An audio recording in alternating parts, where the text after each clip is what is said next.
ফাতেমার একজন বান্ধবী ছিল ইহুদি মেয়ে বিয়ের আয়োজন করলো বাবা, অনেক বড় ধন সম্পদের মালিক বাবা। ইহুদি মেয়ের আয়োজন করলো বিয়ে, কিন্তু বান্ধবী বাবাকে সাফ জানায় দিল, বাবা আমার একজন বান্ধবী আছে, নাম হলো ফাতেমা। ফাতেমা যদি আমার বিয়েতে না আসে তাহলে আমি বিয়ে বসবো না, এই বিয়েতে আমি রাজি না। ইহুদি কই, মারে কে সেই ফাতেমা? বান্ধবী কয়, ফাতেমা হলো মুহাম্মাদুর রাসূলুল্লাহর মেয়ে। এই কথা বলতে ইহুদি কয়, মারে মুহাম্মদ তো গরিব মানুষ, ফাতেমা সে তো গরিবের মেয়ে, কাপড় চোপড় তেমন দামি নয়। আমার আজকে অনুষ্ঠান হবে ভিভিআইপি মানুষের জন্য, রাজা বাদশাদের ছেলেরা, রাজা বাদশারা আজকের আমার বিয়ের আয়োজনে এই অনুষ্ঠানে তারা হবে গেস্ট, তাদের শ্রেণীতে ফাতেমা যায় না। মা, ফাতেমা যদি কোনো রাজার মেয়ে হতো তাহলে আমি তোমার এই কথাটা গ্রহণ করতাম, কিন্তু না রে মা, এটা হয় না, আমি পারবো না। সাথে সাথে মেয়েটাই মাকে জানাই দিল, মা আব্বুকে বলো আয়োজন করার দরকার নাই, আমার বান্ধবী ফাতেমা যদি বিয়েতে না আসে গো, আমি এই বিয়েতে রাজি না। মেয়ে সাফ সাফ বাবাকে জানায় দিল, ফাতেমা যদি বিয়েতে না আসে তাহলে সে কিন্তু এই বিয়ে বসবে না, এই বিয়েতে সে রাজি না। পড়ছে বাবা বিপদে। তখন বাবা কয়, মারি তাহলে একটা চিঠি লিখ, একটু দেখ তার বাপ দাদা অথবা ফরিদাদার মধ্যে কেউ রাজা বাদশা ছিল কিনা, এতটুকু যদি পাওয়া যায় তাহলে তো স্ট্যাটাসটা মিলবে, সমান থাকবে, শ্রেণী ঠিক থাকবে। চিঠিটা দেওয়ার পর নবীজির মেয়ে খাতুনে জান্নাত তখন ছোট্ট বালিকা, তিনি উত্তরে লিখলেন, বান্ধবী আমি মক্কায় একজন গরিবের ঘরে জন্মেছি, আমার আব্বার নাম মোহাম্মদ, আমার বাপ দাদা কেউ রাজা বাদশা ছিল না, তবে আমার বংশ আরবের শ্রেষ্ঠ বংশ, সম্মানী বংশ।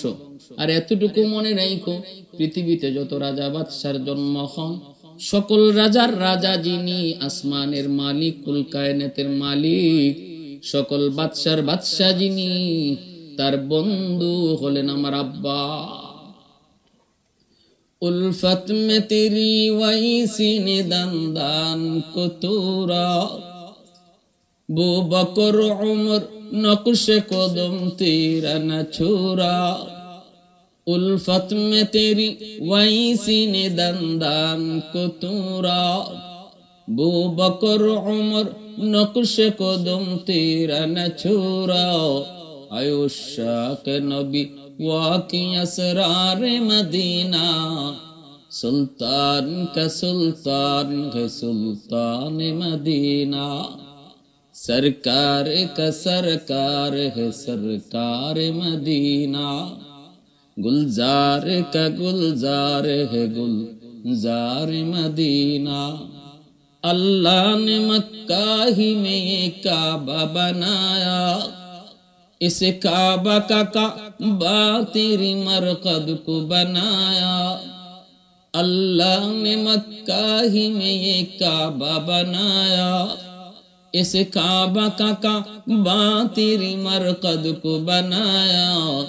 ऐसा लम्हा जी चले जा राह मदीना, सुल्तान का सुल्तान है सुल्तान मदीना, सरकार का सरकार है सरकार मदीना, गुलजार का गुलजार है गुलजार मदीना। এইবার ইহুদি কয়, না তাহলে হবে না, মেয়ে সাফ সাফ জানায় দেয়, তাহলে আমিও বিয়ে বসবো না। পড়লো বিপদ। আল্লাহ নবী, রহমতের নবী, মায়ার নবীর কাছেও যখনই খবর চলে আসলো, সাথে সাথে জিব্রাইলে আমিন। ঘটনা তো আল্লাহ পাক সব দেখতেছেন, শুনতেছেন। আল্লাহ কয়, ফাতেমা গরিবের কাপড় পরে যাবে বিদায়। এই মানুষগুলা ইহুদি ফাতেমাকে বিয়েতে নিতে রাজি হয় না, দাওয়াত দিতে রাজি হয় না। জিব্রাইল, তুমি জান্নাত থেকে ফাতেমার জন্য 2টা কাপড়ের সেট তার জন্য নিয়ে যাও। জিব্রাইল আমিন জান্নাত থেকে 2 সেট কাপড় নিয়ে আসলেন। আল্লাহর নবী, রহমতের নবী, মায়ার নবী, দয়ার নবী যখন ফাতেমাকে বললেন, ফাতেমা কাপড়গুলা খোলো, প্যাকেটটা খোলো, জিব্রাইল জান্নাত থেকে তোমার জন্য কাপড় নিয়ে এসেছে। খাতুনে জান্নাত ফাতেমা রাদিয়াল্লাহু তাআলা আনহা ওইদিকে ইহুদির মেয়ে জানায় দিছে, বাবা ফাতেমার গায়ে কি কাপড় থাকলো না থাকলো, কতটা দাম আর কতটা কম দাম, এটা দেখার বিষয় নয় বাবা। শুনো, ফাতেমা মক্কার সবচেয়ে সম্ভ্রান্ত বংশের মেয়ে, কুরাইশ বংশের মেয়ে। তার বাবা মুহাম্মদ নবী মানতে তোমরা না পারো, ধর্মের ভিন্নতা থাকতে পারে, কিন্তু মুহাম্মদকে আলামিন উপাধি দিয়েছে ওই কাফের কুফফাররাই। তোমরাই মুহাম্মদকে আলামিন বলো, সম্মানী বলো, একজন সম্মানী ব্যক্তি। অতএব বাবা আমি জানাই দিলাম, দাওয়াত দেওয়াই লাগবে। ফাতেমা কি কাপড় পরে আসলো সেটা দেখার বিষয় নয়, ফাতেমা না আসলে আমি বিয়ে বসবো না। শেষ পর্যন্ত জান্নাতি পোশাক তিনি পাইলেন। এই জান্নাতি পোশাক পইরা যখন বান্ধবীর বিয়ের আসরে তিনি ঢুকলেন, সবগুলি মানুষের কান খাড়া হয়ে গেছে। দুনিয়ার কাপড়ের সাথে কোনো মিল নাই, দুনিয়ার কাপড় এত সুন্দর হয় না, জান্নাতি কাপড় এত সুন্দর, এত সুন্দর, এত দামি, এত অলংকার সজ্জিত। সবার চোখ খারাপ হয়ে গেছে, কান খারাপ হয়ে গেছে, চোখগুলা বড় বড় হয়ে গেছে। বান্ধবীর কাছে যেয়ে বসলেন। শুধু কাপড়ের সৌন্দর্য নয়, এই কাপড় থেকে এমন এক খুশবু বের হইছে, গোটা এলাকা খুশবুতে মোহিত হয়ে গেল। বান্ধবী কাছে বইসা কয়, বান্ধবী এই কাপড় কোত্থেকে আনছো? সবাই তোমার পোশাকের দিকে তাকায়, পোশাকের দিকে সবাই তাকায়, কোন মার্কেট থেকে পোশাক আনছো সবাই তো জানতে চায়। খাতুনে জান্নাত কই, বান্ধবী এটা দুনিয়ার কোন মার্কেট নয়, এই পোশাকের সেলসম্যান হলেন জিব্রাইল, মালিক হলেন আল্লাহ, মার্কেটের নাম হলো জান্নাত। কই মার্কেটে কেমনে যেতে হয়? ওই মার্কেটে যাওয়ার রাস্তা হলো সিরাতে মুস্তাকিম, একটা কালেমা পড়তে হয়, ওই কালেমা পড়লে পরে এই পথ পাওয়া যায়, এই পথ পাওয়া যায়। কোন সেই কালেমা একটু কম? সবাই তো কাপা কাপড় দিকে, পোশাক দিকে পাগল। সেই মার্কেটে যাওয়ার রাস্তা কোনটা? কই মার্কেটে যাওয়ার রাস্তা হলো লা ইলাহা ইল্লাল্লাহু মুহাম্মাদুর রাসূলুল্লাহ সাল্লাল্লাহু আলাইহি ওয়াসাল্লাম। অধিকাংশ মানুষ এই কথা শুই না কালেমা পড়ে, ওই কথা শুই না সবাই অবাক হয়ে গেল, সবাই অবাক হয়ে গেল। আর বাবার বলে দেওয়া সেই কালেমা মেয়ের মুখ থেকে শুই না কালেমা পড়ে সবাই মুসলমান হলো। কত বাবা তার সন্তান কি কপালে চুমু দেয়, আদর করে। এই দৃশ্যগুলি যখন আমি দেখি গো, আমি আর নিজেকে সামলায় রাখতে পারি না, অঝোর দাঁড়ায় চোখে অশ্রু ঝরে। শুধু চিন্তা করি, আজ যদি আমার আব্বা দুনিয়া থাকতেন, আমার আব্বাও তো আমাকে এইভাবে আদর করতেন। মা আমার আব্বা কোথায়, আব্বা কোথায়? নবীজির আম্মা তখন নবীজির দাদা আব্দুল মুত্তালিবকে বলতেছেন, বাবা গো আপনার নাতি শুধু আব্বা আব্বা করে। নবীজির দাদা আব্দুল মুত্তালিব তখন বলতেছেন, মারি যাও আমার নাতিটাকে লইয়া মদিনায় যাও, যেখানে বাবার কবর কেন অন্তত দেখায় নিয়ে আসো। নবীজির আম্মা রওনা দিয়া দিছেন, সাথে নিছেন উম্মে আয়মন বাদিকে। মদিনায় গেলেন, নবীজির বাবার কবর, আব্দুল্লাহর কবর। মা যখন আঙ্গুল দিয়ে ইশারা দিয়ে দেখায় দেয়, বাবা মুহাম্মদ এই যে তোমার আব্বুর কবর। শিশু নবী বাবার কবরে উপকাশি দেয়া, কবরের উপরে নিজের চিত হয়ে শুইয়া বাবাকে যেভাবে সন্তান বাবার উপরে ওইটা বাবার গলা জড়ায় রাখে গো, এইভাবে দয়ার নবী কবরের উপরের মাটিতে যেন বাবাকে বুকে জড়ায় কান্দেন। আর বলতেছেন আব্বু পৃথিবীতে জন্মের পর আজও পর্যন্ত আব্বু বলে ডাকতে পারি নাই। বাবা ডাকের ভিতরে কত মজা, আমি নবীতে জানি না, আমি মুহাম্মদকে জানি না। চোখের সামনে আমার বন্ধুদেরকে বাবা আদর করে, চুমু খায়। সন্ধ্যা হয়ে গেলে পরে বাবা সন্তানের খুঁজে বের হয়, কিন্তু আজও পর্যন্ত তুমি আমাকে কোনোদিন নিতে আসলা না। আব্বু আমি আমার মনকে কেমনে বুঝাই।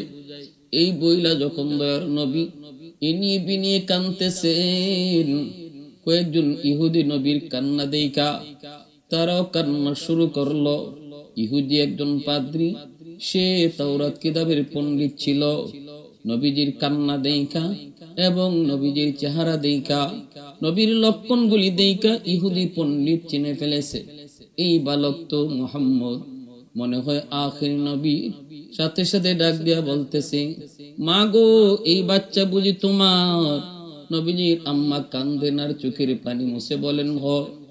ইহুদি পণ্ডিত কয়, বাচ্চার নাম মুহাম্মদ, তোমার নাম আমেনা। আর কবরে যে শুয়ে আছে গো, এই কবরের মানুষটা হলো তার বাবা, নাম হলো আব্দুল্লাহ। নবীজির আম্মা আমেনা অবাক হয়ে গেলেন, কেমন করে আপনি জানেন আমার নাম আমেনা, আমার সন্তানের নাম মুহাম্মদ, বাবার নাম আব্দুল্লাহ কেমন করে জানেন? ইহুদি পণ্ডিত কই, মা আমি তাওরাত কিতাবের একজন পণ্ডিত। তাওরাত কিতাবের ভিতরে আখিরি জামানার নবী কখন আসবেন, কোন সময়ে আসবেন, কখন মদিনায় আসবেন, বাবার নাম কি হবে, মার নাম কি হবে, চেহারাটা কেমন হবে, তার লক্ষণ কি হবে, সবগুলি আমি যখন মিলাইলাম একে একে সবগুলি মুহাম্মদের সাথে মিলে গেল। এজন্য আমি চিনে ফেলেছি গো মা। আর দেরি করো না, মদিনার আবহাওয়া ভালো না, এখানে কিন্তু তার ক্ষতি হতে পারে, দ্রুত তোমরা মক্কায় চলে যাও। আল্লাহর নবীকে লইয়া নবীর মা আমেনা নবীকে নিয়ে তিনি আবার রওনা দিয়া দিছেন, সাথে উম্মে আয়মন।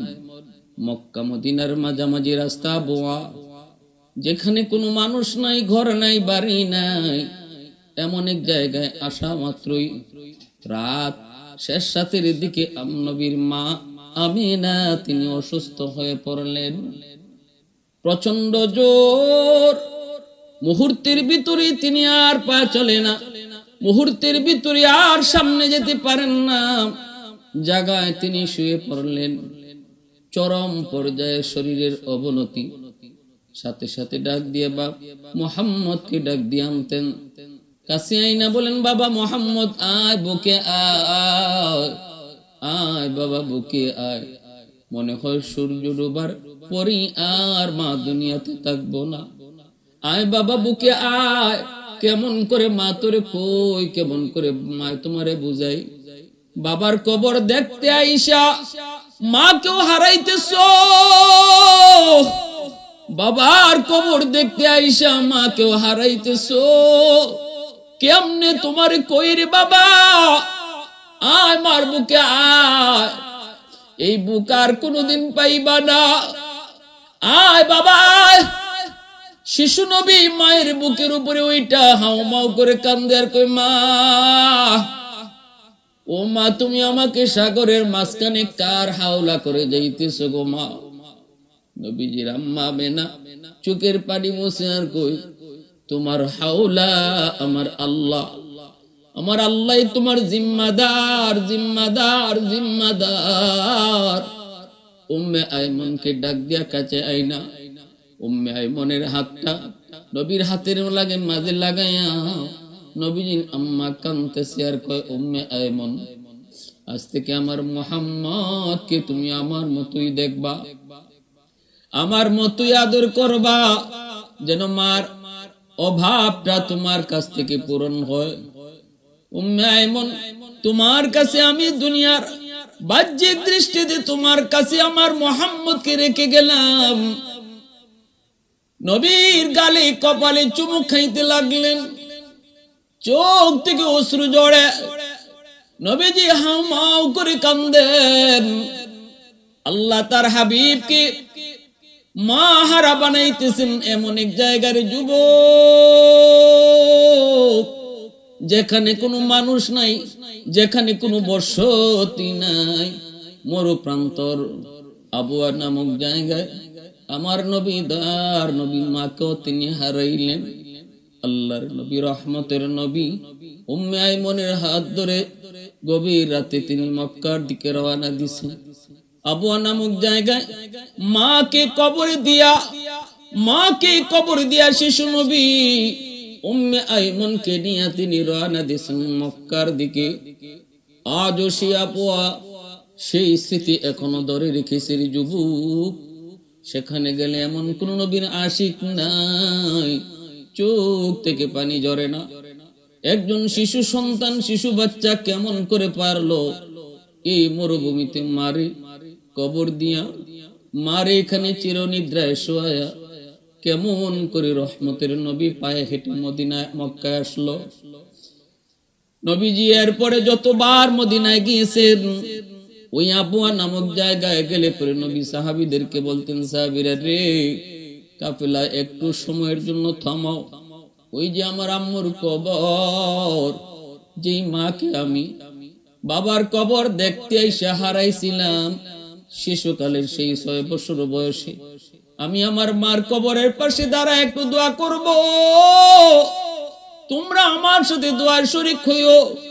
আমার কান্না দেখা তোমরা এভাবে হাউমা করে কান্দো না। নবীজি কবরখানা দেখা মাত্রই চোখ বেয়ে আল্লাহ নবীর অশ্রু ঝরতো। নবীজি কোটের পিঠ থেকে নাইমা কবরের সামনে দাঁড়ায় নবীজি অঝোর দাঁড়ায় কাঁদতেন আর দোয়া করতেন। আমার নবী মায়ের নবী 6 বছর বয়সে মা হারাইলেন। এরপরে রহমতের নবী আম্মা ডাকার দিতে পারেন না গো, কিন্তু নয়া মায়ার নবী মা পাইছেন ফাতেমাকে। ফাতেমাকে নবী মা বলে ডাকতেন। কেন ডাকতেন, কি জন্য ডাকতেন? কারণ হলো রহমতের নবী মায়ের নবী মার কাছ থেকে যে আদর সন্তান পায়, এই আদরটা, এই সোহাগটা, এই সান্ত্বনাটা, এই সেবাটা খাতুনে জান্নাত তিনি আমার মায়ার নবীকে করতেন। আম্মা জান খাদিজাতুল কুবরা রাদিয়াল্লাহু তাআলা আনহার ইন্তেকালের সময় নবী যেমন কাঁদেন, ফাতেমাও কাঁদেন। ফাতেমা ছোট, নবী যখন বারবার শুধু একই চিন্তা করে কাঁদতেছিলেন, চোখের পানি ঝরা। আমার খাদিজা যতদিন ছিল বেদিন বেঈমানরা আমার দিকে চোখ তুলে তাকাইতো না। খাদিজা আমাকে সান্ত্বনা দিত। কখনো যদি আক্রান্ত হয়েছি, খাদিজার সান্ত্বনা পেয়ে আমি শান্ত হতাম। আজ আমাকে কে সান্ত্বনা দিবে? আজ আমাকে কে সান্ত্বনা দিবে গো? তখনই ফাতেমা আমার নবীর মায়ের নবীর চোখের পানি মুইসা সান্ত্বনা দিয়ে বলতেন, বাবা গো, ও বাবা, ফাতেমা যতদিন আছে তোমাকে কোনোদিন কোনো অভাব বসতে দেব না। এজন্যই তায়েফের ময়দান থেকে রাসূল যখন রক্তাক্ত হয়ে মক্কায় ফিরেন, মায়ার নবী দয়ার নবীকে ওই ঘরের এই খাতুনে জান্নাত দরজা বন্ধ করে আল্লাহর সাথে বাতচিত শুরু করে দিলেন। আল্লাহ, তুমি কি পারো নাই গো আমার আব্বার জন্য ইব্রাহিমের মতো আগুনকে যেমন ফুলের বাগান বানাইছো, মূসার জন্য যেমন নীল দরিয়ার পানিকে তুমি রাস্তা বানায় দিছো, তুমি কি আমার আব্বার জন্য পারো নাই গো? ওই তায়েফের জমিনের উশৃঙ্খল যুবকগুলির পাথর, যেই পাথরটা আমার আব্বার দিকে মারছে, এই পাথরগুলি তুমি কি তুলা বানিয়ে দিতে পারো না? রাসূল যখন কয়, ফাতেমা এইভাবে কয় না, এইভাবে কয় না, এইভাবে কয় না রে মা। খাতুনে জান্নাত বলে, মা বাবা, ও বাবা, আমি বলবো না কেন? আমি তো বাবা পাইছি, তুমি তো বাবা পাও নাই। বাবার দরদ কেমনে বুঝবা? তোমার আল্লাহ কেমনে বাবার দরদ বুঝবেন? কারণ আল্লাহর তো মাও নাই, বাবাও নাই। কুল হুয়াল্লাহু আহাদ আল্লাহুস সামাদ লাম ইয়ালিদ ওয়া লাম ইউলাদ। আল্লাহ নিজের পরিচয় দেয়া কয় আল্লাহ কারো বাপ নয়, কারো সন্তান নয়। বাবা, আমি তো বাবা পেয়েছি, আমি তো বাবার দরদ বুঝবই, আমি তো বাবার কষ্ট বুঝবই। তখনই আমার নবী মায়ের নবীকে কোলে নিয়ে যখন তিনি এইভাবে সেবা করতেছেন, সেবা করতেছেন, সেবা করতেছেন, নবীজি আরাম পেয়ে নবীজির চোখ লেগে গেল। আল্লাহর নবী ঘুমিয়ে পড়লেন। চোখ লাগা মাত্রই তিনি স্বপ্নে দেখেন জনম দুঃখিনী মা আমেনা রাসূলকে কোলে নিয়া এইভাবেই তিনি আদর সোহাগ কইরা সেবা করতেছেন। আঘাত প্রাপ্ত জায়গাগুলি তিনি সেবা করে দিতেছেন।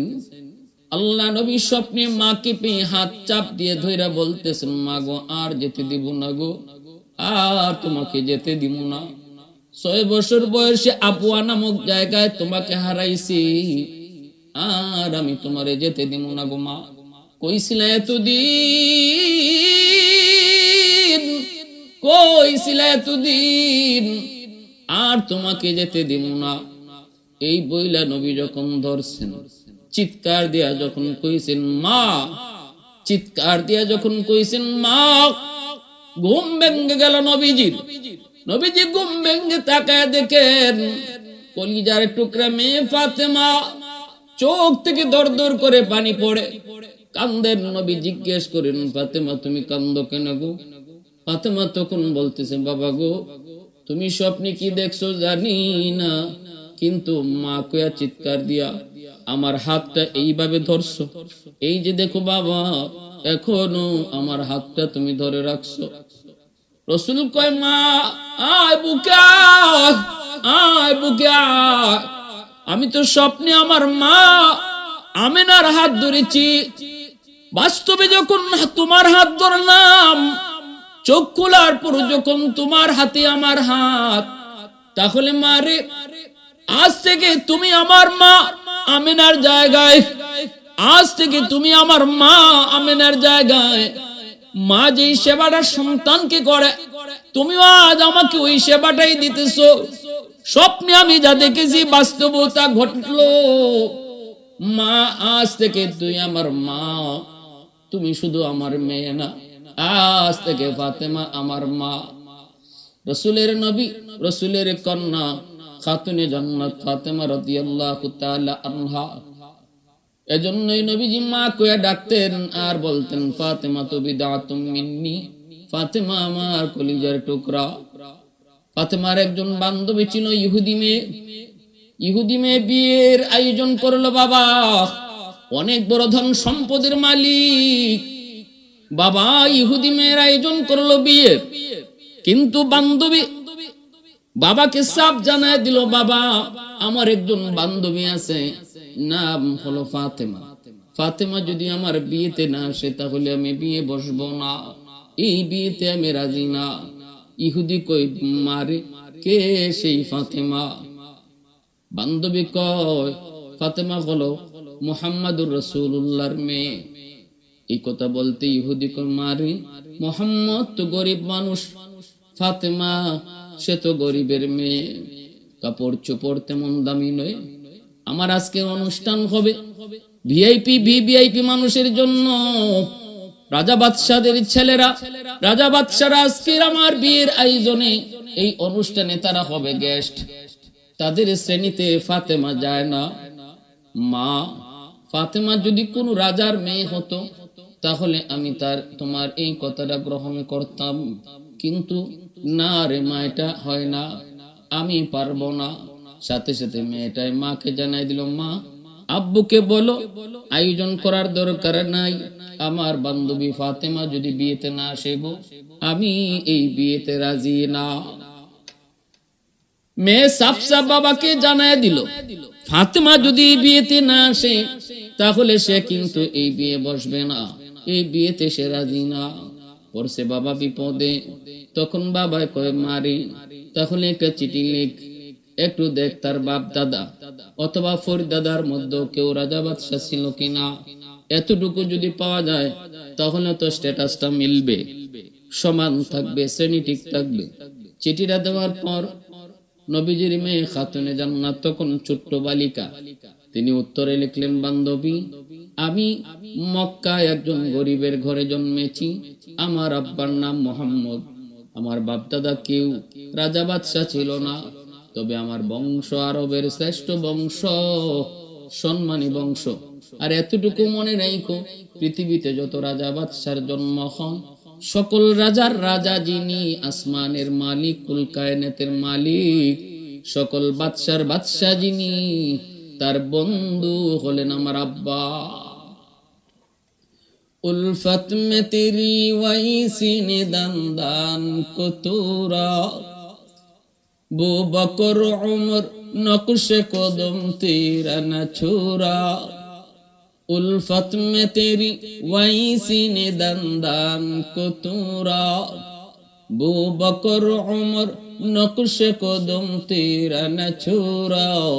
आयुष्या के नबी वाकी असरार मदीना, सुल्तान का सुल्तान है सुल्तान मदीना। सरकार का सरकार है सरकार मदीना, गुलजार का गुलजार है गुलजार मदीना। अल्लाह ने मक्का ही में ये काबा बनाया, इस काबा का काबा तेरी मरकद को बनाया। अल्लाह ने मक्का ही में ये काबा बनाया, इस काबा का काबा तेरी मरकद को बनाया। ऐसा लम्हा जी चले जा राह मदीना, सुल्तान का सुल्तान है सुल्तान मदीना। सरकार का सरकार है सरकार मदीना, गुलजार का गुलजार है गुलजार मदीना। এইবার ইহুদি কয়, না তাহলে হবে না, মেয়ে সাফ সাফ জানায় দেয়, তাহলে আমিও বিয়ে বসবো না। পড়লো বিপদ। আল্লাহ নবী, রহমতের নবী, মায়ার নবীর কাছেও যখনই খবর চলে আসলো, সাথে সাথে জিব্রাইলে আমিন। ঘটনা তো আল্লাহ পাক সব দেখতেছেন, শুনতেছেন। আল্লাহ কয়, ফাতেমা গরিবের কাপড় পরে যাবে বিদায়। এই মানুষগুলা ইহুদি ফাতেমাকে বিয়েতে নিতে রাজি হয় না, দাওয়াত দিতে রাজি হয় না। জিব্রাইল, তুমি জান্নাত থেকে ফাতেমার জন্য 2টা কাপড়ের সেট তার জন্য নিয়ে যাও। জিব্রাইল আমিন জান্নাত থেকে 2 সেট কাপড় নিয়ে আসলেন। আল্লাহর নবী, রহমতের নবী, মায়ার নবী, দয়ার নবী যখন ফাতেমাকে বললেন, ফাতেমা কাপড়গুলা খোলো, প্যাকেটটা খোলো, জিব্রাইল জান্নাত থেকে তোমার জন্য কাপড় নিয়ে এসেছে। খাতুনে জান্নাত ফাতেমা রাদিয়াল্লাহু তাআলা আনহা ওইদিকে ইহুদির মেয়ে জানায় দিছে, বাবা ফাতেমার গায়ে কি কাপড় থাকলো না থাকলো, কতটা দাম আর কতটা কম দাম, এটা দেখার বিষয় নয় বাবা। শুনো, ফাতেমা মক্কার সবচেয়ে সম্ভ্রান্ত বংশের মেয়ে, কুরাইশ বংশের মেয়ে। তার বাবা মুহাম্মদ। নবী মানতে তোমরা না পারো, ধর্মের ভিন্নতা থাকতে পারে, কিন্তু মুহাম্মদকে আলামিন উপাধি দিয়েছে ওই কাফের কুফফাররাই। তোমরাই মুহাম্মদকে আলামিন বলো, সম্মানী বলো, একজন সম্মানী ব্যক্তি। অতএব বাবা আমি জানাই দিলাম, দাওয়াত দেওয়াই লাগবে। ফাতেমা কি কাপড় পরে আসলো সেটা দেখার বিষয় নয়, ফাতেমা না আসলে আমি বিয়ে বসবো না। শেষ পর্যন্ত জান্নাতি পোশাক তিনি পাইলেন। এই জান্নাতি পোশাক পইরা যখন বান্ধবীর বিয়ের আসরে তিনি ঢুকলেন, সবগুলি মানুষের কান খাড়া হয়ে গেছে। দুনিয়ার কাপড়ের সাথে কোনো মিল নাই, দুনিয়ার কাপড় এত সুন্দর হয় না, জান্নাতি কাপড় এত সুন্দর, এত সুন্দর, এত দামি, এত অলংকার সজ্জিত, সবার চোখ খারাপ হয়ে গেছে, কান খারাপ হয়ে গেছে, চোখগুলা বড় বড় হয়ে গেছে। বান্ধবীর কাছে যেয়ে বসলেন। শুধু কাপড়ের সৌন্দর্য নয়, এই কাপড় থেকে এমন এক খুশবু বের হইছে, গোটা এলাকা খুশবুতে মোহিত হয়ে গেল। বান্ধবী কাছে বইসা কয়, বান্ধবী এই কাপড় কোত্থেকে আনছো? সবাই তোমার পোশাকের দিকে তাকায়, পোশাকের দিকে সবাই তাকায়। কোন মার্কেট থেকে পোশাক আনছো সবাই তো জানতে চায়। খাতুনে জান্নাত কই, বান্ধবী এটা দুনিয়ার কোন মার্কেট নয়, এই পোশাকের সেলসম্যান হলেন জিব্রাইল, মালিক হলেন আল্লাহ, মার্কেটের নাম হলো জান্নাত। কই মার্কেটে কেমনে যেতে হয়? কই মার্কেটে যাওয়ার রাস্তা হলো সিরাতে মুস্তাকিম, একটা কালেমা পড়তে হয়, ওই কালেমা পড়লে পরে এই পথ পাওয়া যায়, এই পথ পাওয়া যায়। কোন সেই কালেমা একটু কও?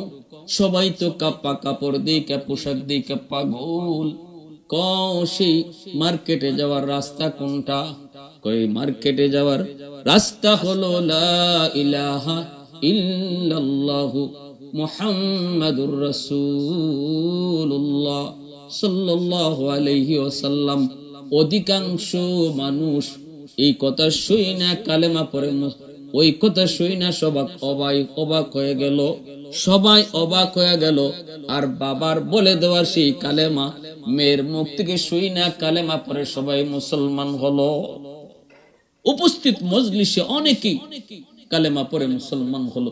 ভাইরা বন্ধুরা, রাসূলের কলিজার টুকরা মেয়ে খাতুনে জান্নাত, জান্নাতের সকল মহিলাদের সরদারিনী, রাসূল যাকে মা কয়ে ডাকতেন, রাসূল যার ব্যাপারে বলছেন ফাতেমাতু বিদআতু মিন্নি, জান্নাতের সকল মহিলাদের সরদারিনী, যিনি পৃথিবীর 4 জন সুন্দরী নারীদের মধ্যে একজন, এই 4 জনের একজন হলেন হযরত ইব্রাহিম আলাইহিস সালামের প্রথম বিবি সারা আলাইহিস সালাম।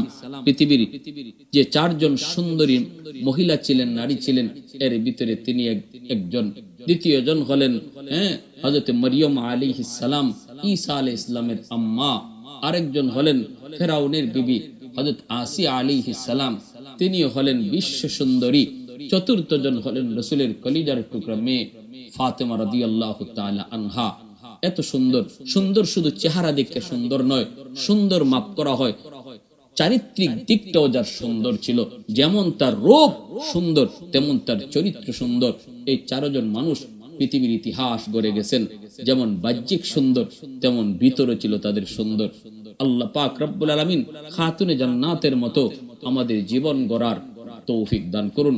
প্রতিটা মা বোনকে তার জীবনী পড়ার, তার জীবন মতো নিজের জীবন গড়ার তৌফিক আল্লাহ দান করুন। ওয়া আখির দাওয়ানা আনিল হামদুলিল্লাহি রাব্বিল আলামিন।